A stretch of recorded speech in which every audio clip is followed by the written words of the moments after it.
Hi, for Valentine's Day today, I'm going to read this adorable little story that I found about an otter and a fish falling in love. It's called Otter and Odder, a love story. And it's by James Howe, and it's illustrated by Chris Rashka.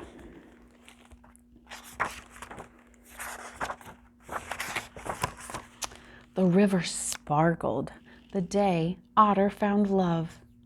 He was not looking for it, love that is. He was looking for dinner.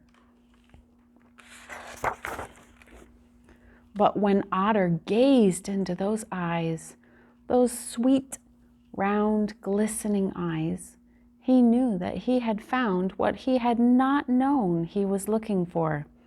"Impossible," he said. "I am in love with my food source." He asked her name, not certain if she was a he or he was a she.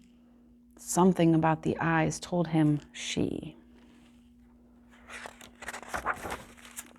She said, "Gurgle." But because he had water in his ears, Otter heard it as Myrtle and thought, such a beautiful name to match such beautiful eyes. And so it was that Otter fell in love with a fish. Myrtle, or Gurgle if you prefer, had not been looking for love either. She had been looking to stay alive. "Please don't eat me," her round, sweet, glistening eyes pleaded with Otter, while he was gazing into them, finding love. All she wanted was a loosening of his grip, a slippery escape, a return to the safety of family and home. But then in his eyes, she saw the sparkling river reflected, and a tender and lonely heart revealed, and the stirrings of her own heart, her own tremulous, fish not wishing to be dinner heart, awakened to something new and surprising. Not only love, but a future she could never have imagined. From that moment on, Otter and Myrtle were rarely apart.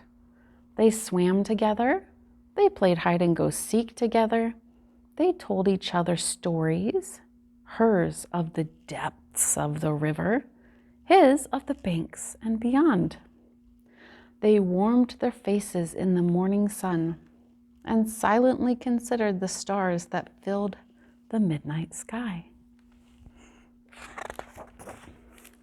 In a perfect world, it would now be written, and they lived happily ever after. In a perfect world, an otter could fall in love with a fish, and a fish with an otter, and that would be that. But it is not a perfect world, alas, and so that is seldom and simple as that. "Have you heard about Otter?" it began, the talking, that is. "He was always odd. Now he is odder. He has lost his mind," some said, unable to see that he had lost nothing, only found his heart. "It isn't right. It isn't natural. It isn't the way of the otter." Day after day, night after night, Otter heard the talk and wondered. Was it right? Was it wrong? Was it natural? Was it the way of the otter? When he asked this question of Myrtle, she lowered her eyes, which appeared to the otter to fill with tears, though it was hard to tell since her eyes were always wet. "The way of the otter," she told him, "is why I can no longer swim with you, or play with you, or warm my face next to yours in the morning sun." A reed, standing close, leaned into Otter as if to be sure he was still breathing. Do you no longer love me? Otter asked, his voice little more than a whisper. I am no longer sure a fish can love an otter, Myrtle replied, when the way of the otter is to eat fish. Now Otter's eyes grew wet with tears. I must eat, he said. But must you eat my friends? Myrtle asked. My family? Otter had no answer. Feeling an old loneliness return, he watched Myrtle swim away. In a tragic tale, it would now be written, and so their love could never be. In a tragic tale, an otter could never love a fish, nor a fish love an otter, and that would be that. But this is not a tragic tale. It contains hope. And so the ending is yet to be written. Otter has come to his senses, it began. The talking, that is. Now he will forget all about this falling in love with fish nonsense, some said, unable to know what falling in love is never nonsense. Otter tried not to listen, but in time he thought, they're right. It is impossible. You cannot love your food source. But when he warmed his face in the morning sun, he imagined Myrtle beside him. And when he gazed at the midnight sky, he saw Myrtle's eyes 1,000-fold. Is it the way of the otter, he wondered, to be alone?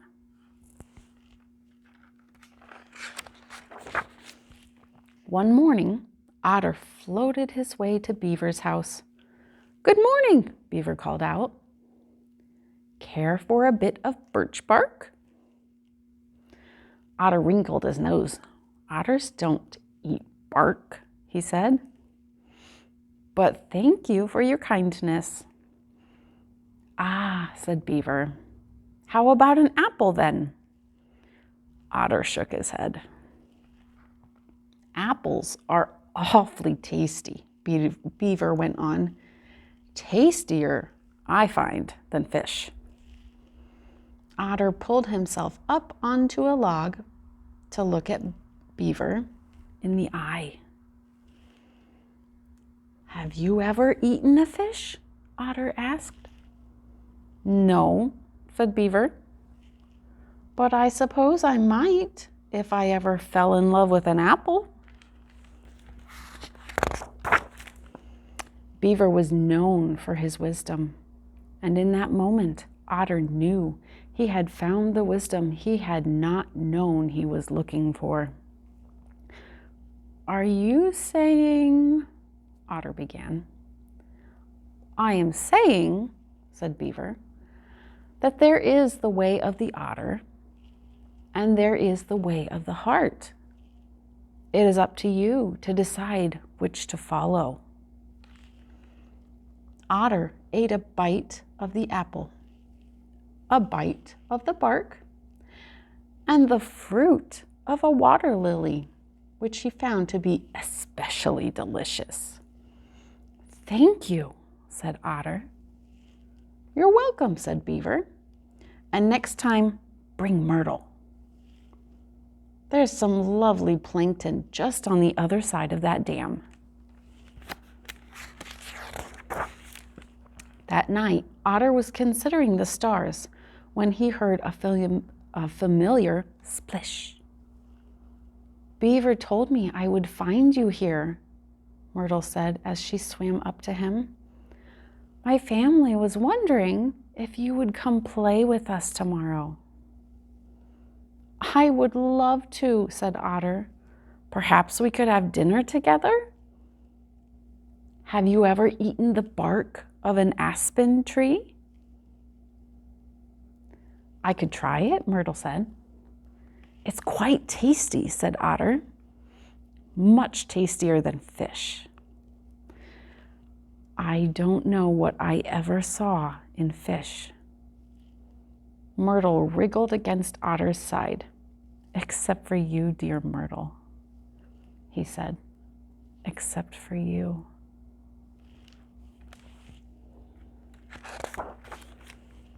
It wasn't long before the talking began again.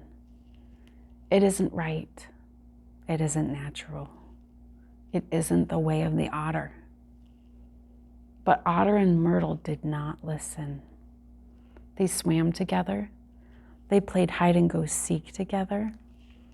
They discussed the mysteries of life and love with Beaver while dining on plankton and apples and the fruit of the water lily.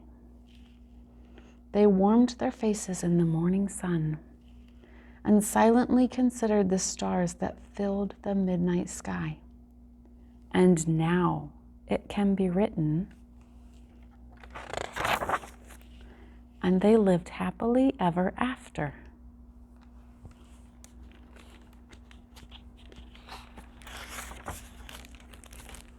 The end.